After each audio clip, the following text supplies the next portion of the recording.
Bienvenue dans cette maison des années 1930, un lieu chargé d'histoire et de souvenirs, où plusieurs générations ont vécu, travaillé et partagé des moments de convivialité. Chaque week-end, les amateurs de jeux de boules se retrouvaient ici. Les habitants de la Croix-Rousse et de Caluire, les soyeux, les bijoutiers et bien d'autres venaient partager leur passion dans une ambiance chaleureuse.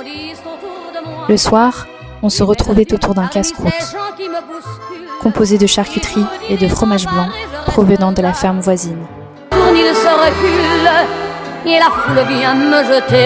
L'activité évolue et l'espace est transformé en véritable épicerie. On y trouve également un dépôt de pain alimenté par un boulanger de Caluire.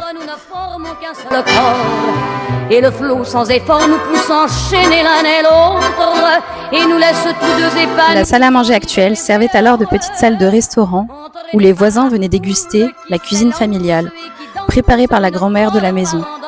Nos deux mains restent soudées et parfois soulever nos deux corps enlacés sans bord.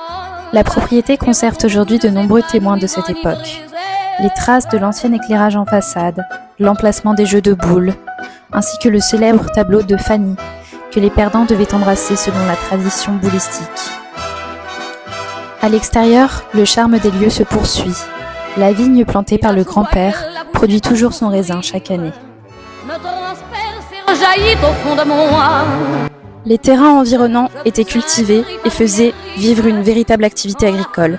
Pommes de terre, travaux des champs et entraide entre voisins rythmaient les saisons. Qui nous traîne, nous entraîne, nous éloigne l'un de l'autre. Je lutte et je me débat, mais le son de ma voix s'étouffe dans le rire des autres et je crie de douleur, de fureur. Aujourd'hui, cette maison offre bien plus qu'un simple lieu de vie.